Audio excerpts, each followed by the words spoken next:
చూసారా ఇది ఎంత దారుణమో. అమృతా చౌహాన్ అంట ప్రియుడిని చంపి మృతదేహంపై నెయ్యి వైన్ పోసిందంట. నెయ్యి వైన్ పోసి కాల్చిందంట. కాల్చి అగ్ని ప్రమాదంగా ప్లాన్ చేసిందంట. ఓరి నాయను. దేశ రాజధాని ఢిల్లీలోని సివిల్ సర్వీసెస్ అభ్యర్థి అనుమానాస్పద మృతి కేసులో సంచలన విషయం వెలుగులోకి వచ్చింది.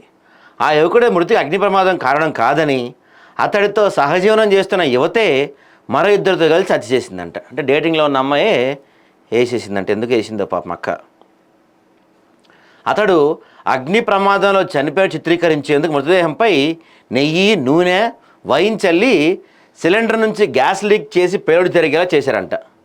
ఈ నెల 6న తిమ్మాపూర్లోని ఒక భవనంలో పేలుడు సంభవించింది.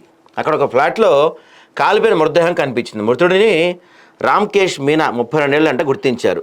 పేలుడికి ముందు ఇద్దరు వ్యక్తులు ముఖాలకు ముసుగులు ధరించి భవనం లోపలికి వచ్చారంట. కాసేపటి తర్వాత వారితో పాటు ఒక యువతి కూడా వచ్చింది. వీరు వెళ్ళిపోయిన కాసేపటికే భవనంలో పేలుడు జరిగింది. ఆ యువతిని ఫోరెన్సిక్ సైన్సెస్ విద్యార్థిని అమృతా చౌహాన్గా గుర్తించారంట. అది ఫోరెన్సిక్ సైన్స్ స్టూడెంట్ అంట. ఆ తెలివి ఇక్కడ వాడింది అక్క. ఓకే.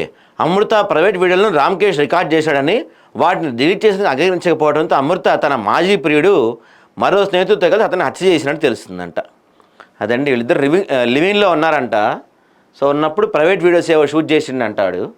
ఇప్పుడు విడిపోయినట్టున్నారు. మరి ఆ ప్రైవేట్ వీడియోస్ డిలీట్ చేయమంటే ఆయన చేసినట్లేడు. అందుకని అక్క ఫోరెన్సిక్ సైన్సెస్ చదివింది కదా, ఆ తెలివితేటలను ఉపయోగించి ఇక్కడ ఇది చేసింది. దారుణంగా తయారవుతున్నారు అమ్మాయిలు.